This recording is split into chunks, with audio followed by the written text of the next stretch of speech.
Hello and welcome to Cryptic Corner. Thank you for joining me this evening as we look at the dark and unexplained world of cryptozoology, to the supernatural, the haunted, the accursed, the alien, the lost, and the forbidden. And we try to see if we can't put a skeptical lens to some of these claims.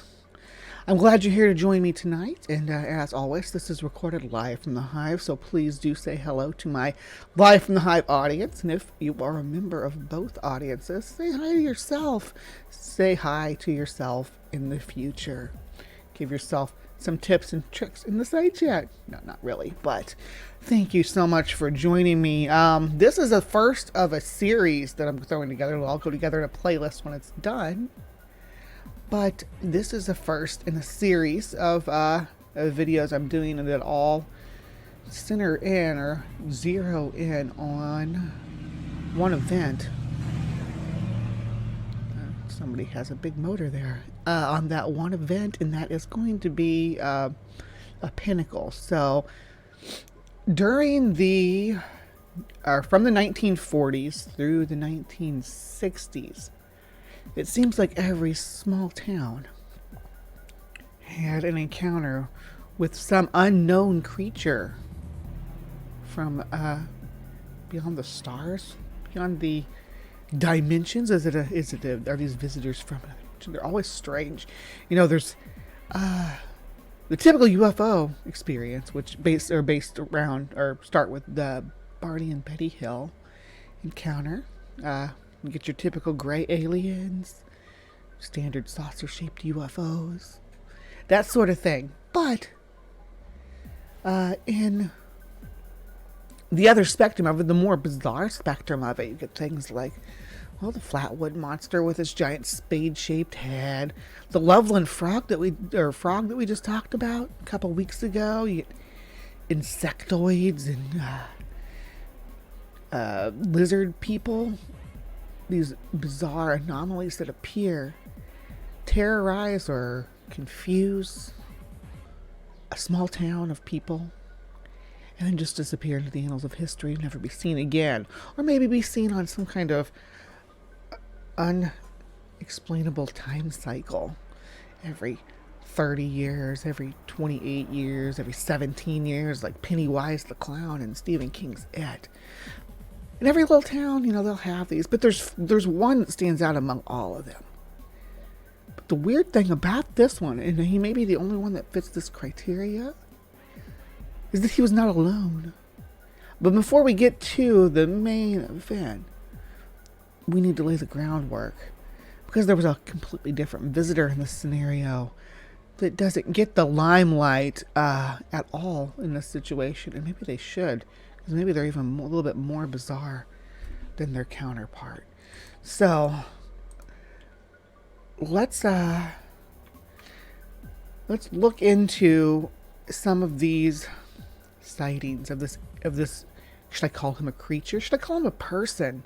I'm not even sure how to categorize this this sighting. How to put it into a group? Is it? We'll call him an entity. Today we're going to explore the entity known as Indrid Cold. It's your only happiness. And I told him my name, and when I told him my name, he said he was called Cold. That was the name that he was called by. There is a man who is not of this world. He has been seen by some. He has spoken to others, and has attacked an unlucky few. His name is Indrid Cold.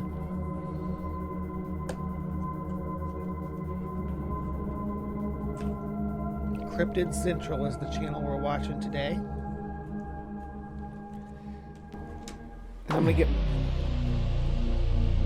And I'm gonna get another mantis out too, because these guys can be around each other. They don't freak out like other mantises might. So we're gonna have actually two mantises on here. I'm pulling a little. Hold on, let me blow myself back up. Yeah, so got my dark guy and my light guy. So dark and light will be battling it out on my microphone. There we go.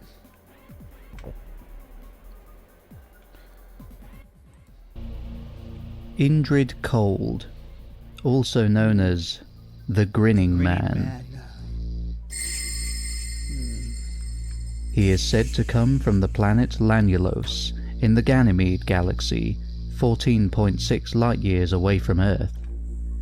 He is what he calls a searcher.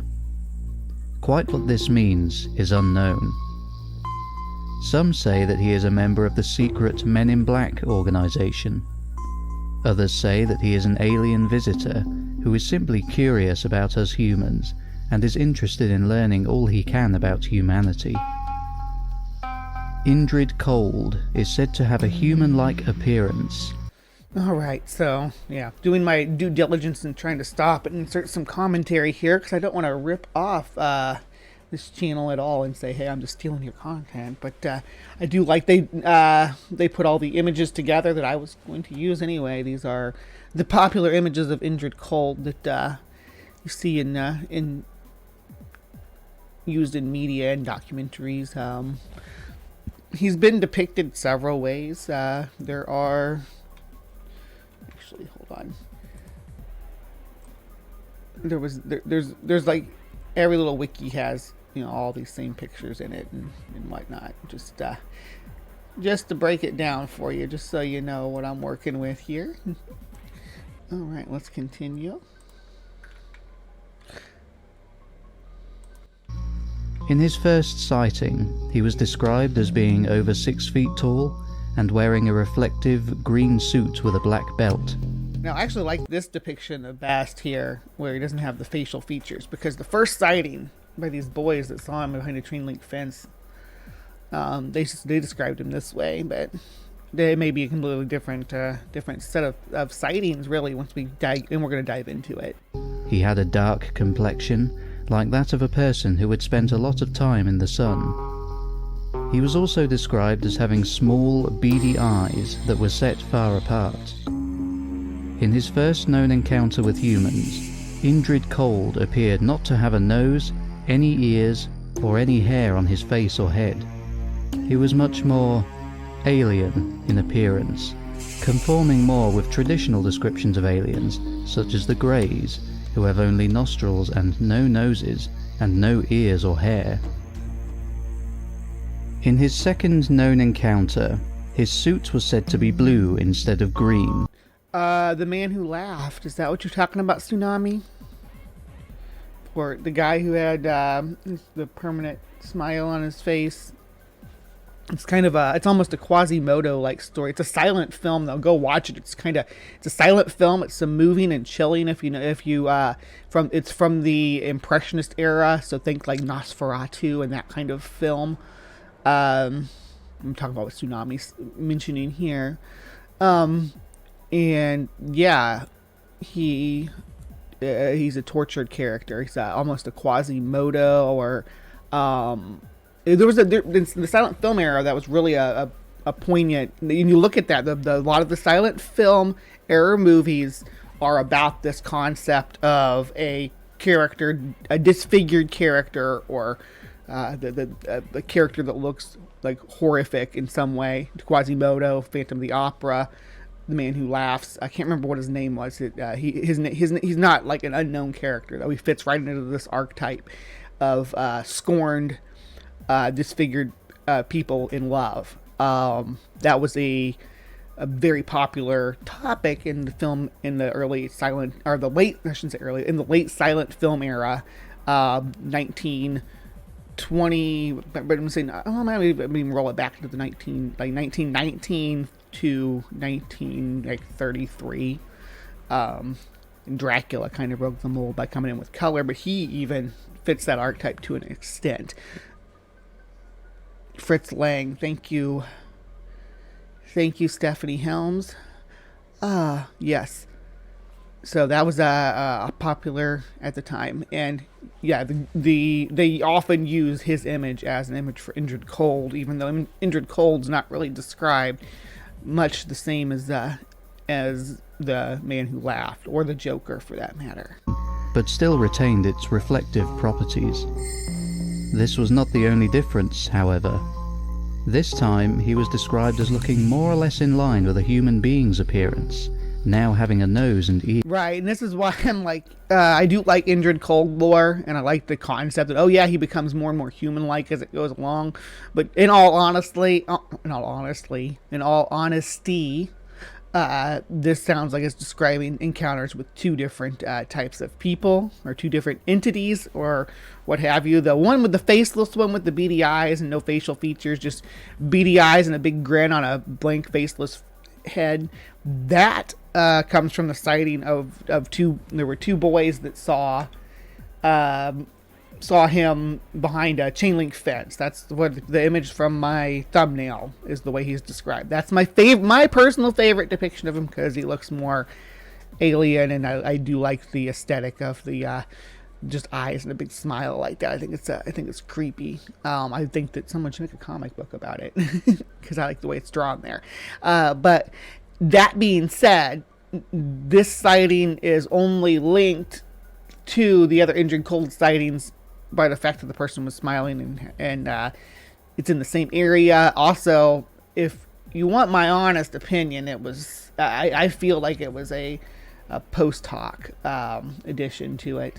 So does that mean it was okay? So Indrid Cold was first seen on October 16th, 1966, when two boys, Martin and James. So Martin is nicknamed Mouse, apparently, in New Jersey. So not in the same area of the Derenberger encounters, which we're going to get to, which we're kind of into right now. So in a completely different part of the country, right? The only thing that it has in common with the rest of these sightings is that it's on the mid-Atlantic coast. He had also grown hair, which was slicked back, and wore a coat with the top two buttons undone, with Jeff, Godless Scummer, if you're just going to keep dropping spoilers in my chat, no, I'm just joking. Yeah, you're right. This is Indrid Cold, the same entity from the Mothman prophecy. Yes, Mothman is the big show. Indrid Cold is kind of a character on the fringe, but Indrid Cold has more legacy than Mothman, because Mothman has his Point Pleasant legacy, and then maybe some key pinpoint sightings in ufology. Indrid Cold has a nation, at least a nation spreading or nation spanning presence in encounter and abduction scenarios. He's been encountered multiple times throughout history. He's one of these guys, though, that's like I was saying, that shows up in sporadic bursts, and that's why people think, oh, he's a government agent or something, or he's that he changes his appearance to suit people's conceptions of what they expect a agent to look like, or something along those lines. There's a lot of lore to it. Trousers that seemed to be made of the same unearthly material. He was again described as being quite tanned, though not dark, and looking like any normal human being, albeit with an enormous grin. The fact that Cold had gained a more natural-looking appearance, more in line with how human beings generally look, would suggest that he has some shape-shifting abilities, or access to an advanced technology that allows him to mimic the appearance of humans. He needs to give that shape-shifting technology to Bigfoot, right?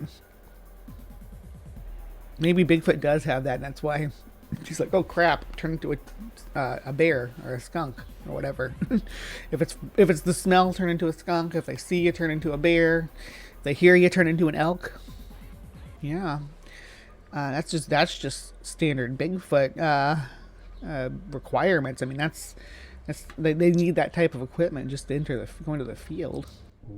On the 2nd day of November 1966, in Parkersburg, West Virginia, a sewing machine salesman by the name of Woodrow Derenberger, who would come to be... Here we go, Derenberger time. I want a Darren burger with extra cheese today, Mr. Cold. synonymous with the legend of Indrid Cold, was driving home on Interstate 77 when he was overtaken by another vehicle. Behind the overtaking vehicle was a strangely shaped UFO. The UFO then moved in front of Mr. Derenberger's truck and began to slow down. It seems like when they describe this, when you listen to Derenberger's actual interview, and I may do, that's what I'm thinking, like maybe doing something like that after the show, just listening to the interview or something. If you guys are down for that, maybe we can. But the thing about the description of the UFO, though, is it's almost more like a hovercraft, the way it's described, or like a hover car. Forcing Mr. Derenberger to slow down also until he had come to a complete stop.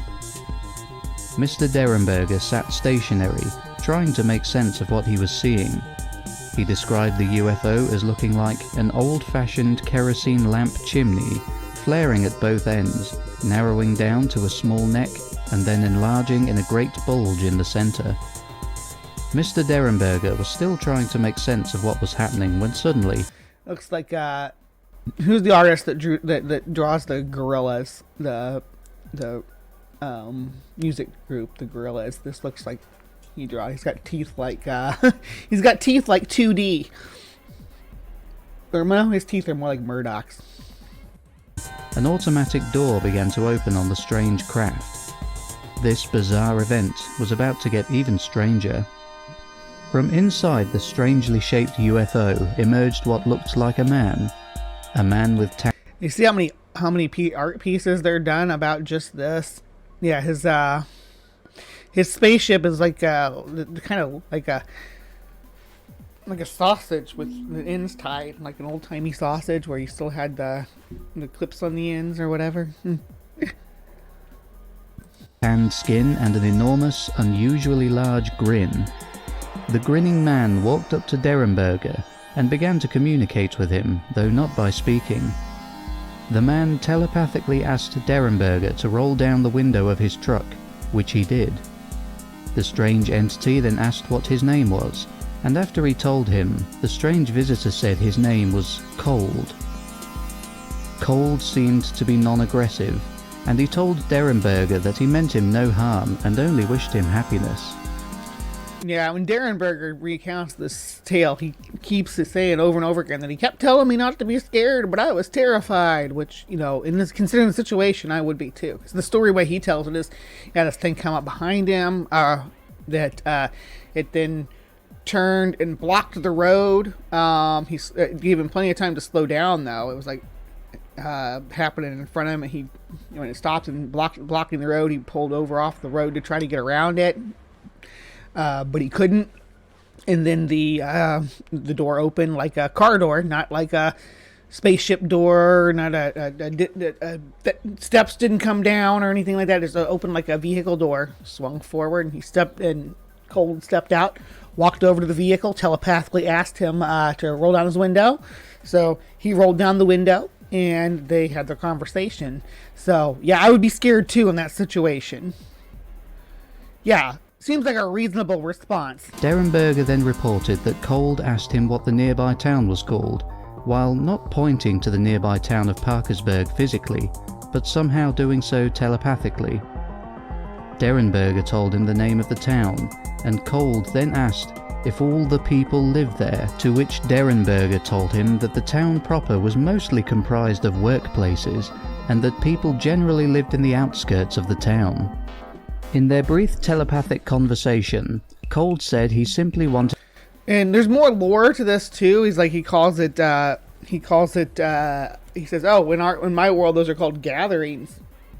So, I'm wondering if gatherings, if they use gather, which is what Jay Bundy's using. So, is Jay Bundy from Lanulos? These are the questions I need answered. Is Jay even with me today? I don't know if he's here this morning or not. I was just teasing him, but yeah, anyway. Fixing my... wanted to know more about the human race, and that he would be visiting Derenberger again. Derenberger stated that during this telepathic conversation, Cold revealed his planet of origin. Lanulos in the Ganymede galaxy. Lanulos, some 14.6 light-years from Earth in the Ganymede galaxy of stars, was originally... It's time to go to Lanulos. Lanulos.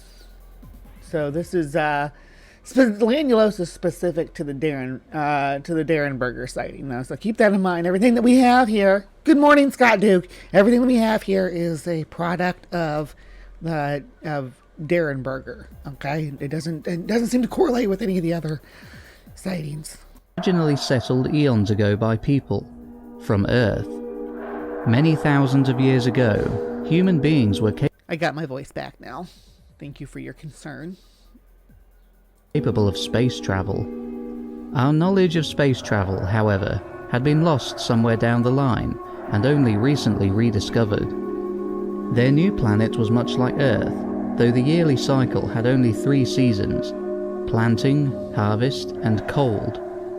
It seemed that now humans had regained their knowledge of space travel, and with radio communications now being sent out into space 24/7, the Lanulosians had found us. Now back in contact, the Ganymede is also a galaxy? Did you say Ganymede galaxy? Is Ganymede a galaxy? Ganymede is, yeah, it's a moon. I thought it was a moon of Jupiter. Let's rewind that. Is that what he said? I didn't even catch that. And only recently rediscovered. Their new originally settled eons ago, some 14.6 light-years from Earth in the Ganymede galaxy of stars, was originally settled eons ago by people from Earth. Many thousands of years ago, human beings were capable of space travel. I'm researching this right now. Ganymede galaxy. Okay. I found references to Ganymede galaxy in lots of fictional worlds.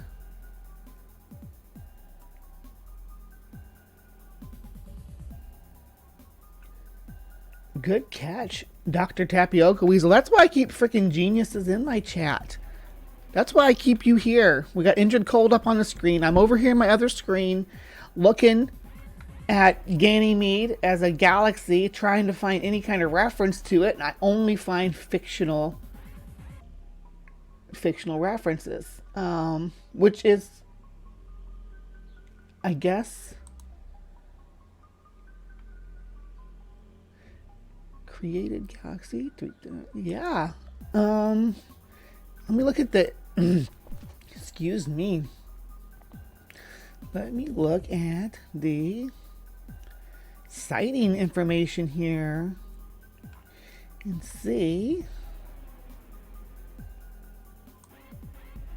There's a different name spelling here. It's not Ganymede. So let me try this one.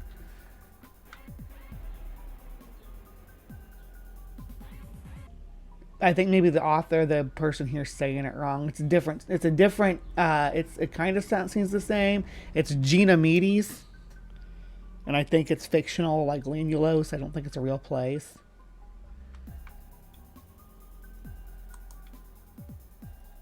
Yeah, Lanulos is an imaginary planet known only from the account by flying saucer contactee Woodrow Derenberger, who claimed to have flown there on a spaceship in 1996. A being, why does it say 1996? Should be 1966, right? 1966. I think that's a typo. Anyway, yeah, let's continue on the video. So it's all fictional. Our knowledge of space travel, however, had been lost somewhere down the line and only recently rediscovered. Their new planet was much like Earth, though the yearly cycle had only 3 seasons: planting, harvest, and cold. It seemed that now humans had regained their knowledge of space travel, and with radio communications now being sent out into space 24/7, the Lanulosians had found us. Now back in contact, the Lanulosians who had made their way to Earth could easily pass for human. On October 6th... Easily pass for humans, except for their sparkly suits, their levitating lemon drop candy wrapper spaceships scooting around, cutting off traffic, and their giant grins and their sparkly spacesuits. That's completely for human. You don't even know they're there. You don't even see them. 16th, 1966, Indrid Cold was seen for the first time when two boys, Martin Munov and James Yanchitis from New Jersey, were walking on 4th Street when they saw a surreal figure standing near a fence. So he was trying to make a deal with the Jersey Devil, but he couldn't get it going, so he went down to Virginia. As they walked closer, they saw that the figure was a tall, bald man with no ears or nose and was wearing a metal green suit. He was staring right at them with an enormous grin. The strange man then began to... There's nothing that says he's all wrinkly and gross. He could have been like freaking sexy for all we know. Just had the no nose and no eyes. You can be sexy with no nose and no eyes, right? Right? chase them until they managed to get away. UFO sightings were also reported around the area at this time. It could be that this was Indrid Cold's first attempt at contact and communication with humans. Doesn't it seem convenient that this thing looks nothing and sounds nothing like the descriptions of the other Indrid Colds? Doesn't describe himself as Indrid Cold, is nowhere near where the other Indrid Cold sightings took place, but we are supposed to accept that the possibility exists that this is the same entity for the only reason that it had a big grin and its different colored suit was sparkly. His first visit would mean perhaps that he was somewhat ignorant of the ways of human beings. To suddenly start running at someone could, perhaps, be a perfectly acceptable way of approaching another person. Let's clarify, he's not suddenly running at someone. He's suddenly running at some children, right? That's, yeah. On Lanyard. That's not a way to make contact.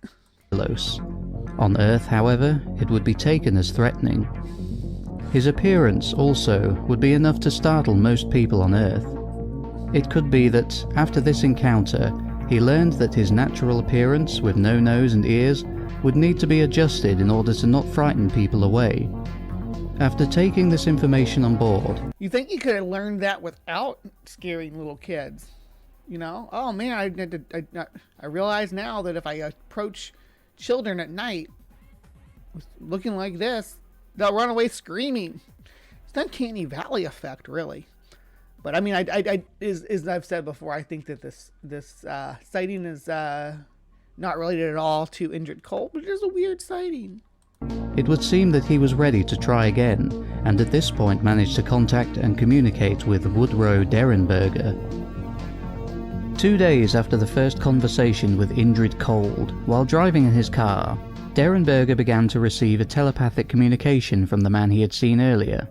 It's not really like a butt plug, though. It looks more like a, it's got like, it does kind of, there is I could see the resemblance there, but it's got like the knobbed end, or the other end of the butt plug on both ends. It's like a double-ended butt plug, but not in the fun way. He supplied some information about his life, including the observation that people on his planet lived from 125 to 175 Earth years. Over the next few weeks, other stories would accumulate that substantiated at least parts of Derenberger's story. I think that this one's to tie in with Mothman and stuff, to say, Indrid Cold, Green Man is also Mothman. That is some of the lore that Mothman is Indrid Cold's true form. But I don't know if I like that lore or not. I don't think. Sex toy or spaceship, that should be a game. We should add that into the intermissions. Including independent UFO sightings on November 4th. Throughout this period, Derenberger's direct contacts with Indrid Cold continued. He learned much about Cold's people and their desire for friendly contact with the people of Earth. In 1967, Cold took Derenberger to visit the planet Lanulos. Here's where it gets fun. Good old Derenberger on his way in the spaceship like little Einstein, crossing the galaxy, going out to good old Lanulos. Same time in Point Pleasant, West Virginia, Indrid Cold seemed to also be attempting to contact people other than Woodrow Derenberger. The Lilly family of Point... And see, this is where it ties into Mothman. This is the only part right here that ties into Mothman. In the movie, The Mothman Prophecies, it made it sound like Derenberger was part of that scenario. He was in a completely different situation, in a completely different city, Parkersburg, West Virginia. It is in the same state, obviously, as the Mothman sightings, but the Derenberger situation was separate. He was a contactee separate from the Mothman situation, and he was doing this live in your face. He was having these encounters and doing interviews about them as they were taking place. Pleasant had been reporting poltergeist activity in their home. One night, the Lilly's daughter, Linda, was sleeping and awoke to find a man standing over her. Linda Lilly reported that she couldn't see his face very well, but could see that he was grinning at her. He then walked around the bed and stood right over her. She screamed again and hid under the covers, and when she looked again, he was gone. At this point in the late 1960s, in Point Pleasant, West Virginia, another well-known cryptid was said to be in the area. It's a Mothman time! Drop your Mothmans if you're a channel member. Drop your Mothmans into the side chat now. He's coming. He's coming. He's here. Show some love. It is. And was being sighted quite frequently. The Mothman, a large flying creature with glowing red eyes that was said to appear in areas where disasters were soon to occur. The Mothman was sighted in Point Pleasant only days before the tragic collapse of the Silver Bridge, which killed 46 people. I'm not... Wait, the fact that hold both on. the Mothman... I don't want anybody to infer that I was celebrating the Silver Bridge collapse. I was not doing that. I was celebrating Mothman, because he's my favorite. Yeah, Mothman's my secret boyfriend. He comes and visits me at night. I have had Mothman dreams at some point. And Indrid Cold were in Point Pleasant at the same time is a point of interest for many researchers. Could it be that Indrid Cold was connected to the Mothman in some way? If you really want it to be. Cold related to Derenberger that the people of Lanulos are religious and believe in one god. They have a spoken language, but tend to communicate via telepathy. They have no crime or war. Their government is loosely organised around a 56-person guiding council, whose members are elected. Why 56, Mr. Derenberger? Every 6 months. If a member proves unfit... How are there 6 months if there's only 3 seasons? I need to know more about Lanulos and its orbit and seasons. Because how many months are there? Are there months based around a 28-day lunar cycle? Do they have a moon that makes months a thing? Do they have a sun with years? Because you said people live this many years. Is that Earth? You really does the Earth years? Are Lanulos's years the same as Earth years? Given these time scales, right? We need to understand. I think Derenberger might have been. I don't want to assume his mental health condition, but I have a lot of questions about what he's telling us about Lanulos. He or she is dismissed and another elected to fill the vacancy. Marriage is common among the Lanulosians. Cold indicated to Woodrow Derenberger that he had a wife and 2 children. Cold also told Derenberger that the Lanulosians, while not warlike, were engaged in business and desired to establish trade with Earth. However, they found their So they're kind of like Vogans. They're here to do business. They're gonna bureaucrat and whatnot. attempts to form a relationship rebuffed. They had approached the American government but found officials unwilling to guarantee their safety.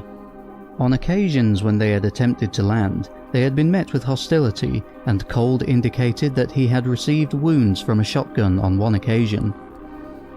Alright, who shot Indrid Cold with a shotgun? Was he? And I got a question. Was he coming running at them in a sparkly suit with no nose or ears and his big scary mouth? If he come running at them like that, why does he not expect to get shot at? Derenberger told his story frequently over the next few years, and in 1971, with the assistance of Harold W. Hubbard, he authored a book-length account of his adventures. Visitors got his Ray-Bans on like he's the Men in Black, yo. From Lanulos. His story was also given extended treatment by writer John A. Keel, author of the Mothman Prophecies. In April 2021, Derenberger wrote a book about his encounter. A lot of people do that. It's almost like people do this stuff for financial gain. Like the main people that come to mind when I think of this is the Lutzes of Amityville horror fame, but the Lorraine and is it George Warren? Oh, Ed Warren, or Ed and Lorraine Warren. Yes, I feel like they're falling into that category too.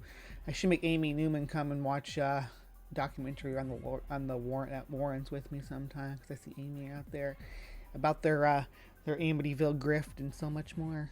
Indrid Cold contacted a Mothman witness, an anonymous woman from upstate New York, USA, who only gave the name Jessica, had been witness to a large flying creature with a 12-foot wingspan, red glowing eyes, and appeared That's our boy! Woo! Love you, Mothman. Not to have a head, although it was humanoid in shape. She described it as a dark, flying man. After reporting these sightings, she described receiving strange phone calls. On each of these phone calls, the caller ID stated the name Indrid Cold, with no other information being displayed. On these phone calls, and this is where they get the best scene in my opinion in Mothman Prophecies, when he's locked in his hotel room with the windows drawn and everything. He's asked the person on the phone what's in his hand. That's where this comes from. This is where that comes from. Yeah. Reports that Indrid Cold warned her not to talk about her recent Mothman sightings, telling her that she saw nothing, in a voice that she described as sounding like it was coming through gritted teeth, like that of a huge grin. Strange stuff indeed.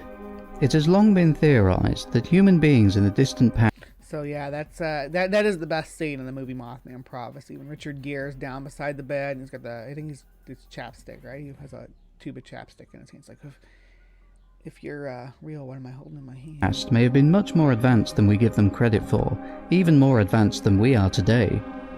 If humans managed to leave the Earth all those years ago and settled elsewhere, it's entirely possible that they could have found their way back, and that Indrid Cold could be a member of this race of people. If there are aliens among us who look like we do and are barely distinguishable from the average person, then it may explain the recent boom in technological advances we have seen over the past 20 years. Yeah, Indrid Cold gave us the CD player, guys. The smartphone you use every day, the tablet you own, the internet, and even the device you're using to watch this video could all be in existence because of beings like Indrid Cold. Yes, all right.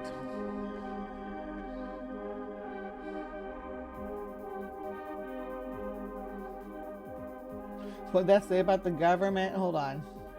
Let's go back to that. If the government is covering up knowledge of aliens, they are doing a better job of it than they do anything else. Stephen Hawking. No, Stephen Hawking. I always put an S on the end of that. And Dr. Tapioca Weasel always corrects me. Hawking. Stephen Hawking. All right. So that was... Let me give the channel a plug. Cryptid Central, 4.4K, so a small channel, a little bit larger than mine though. Yeah, just cryptozoology videos and stuff like that. So when I revisit it, I kind of liked his voice and his art style with using the slides and just doing some Photoshop stuff on them. So yeah, I like that. That was a good video. Kind of broke down the narrative for us and gave us some fun topics to hack apart. I hope you all liked that too. Thank you so much for joining us in Cryptic Corner. If you think that Indrid Cold was the Mothman, Let us know in the comments below if you think Indrid Cold is unrelated to Mothman at all, but have a different theory about his origin than what's been presented here today. Definitely feel free to comment. If you're watching this on Friday night, thank you so much for joining me for Cryptic Corner, and we really appreciate you. And please remember to be kind, take care, and we'll see you next time.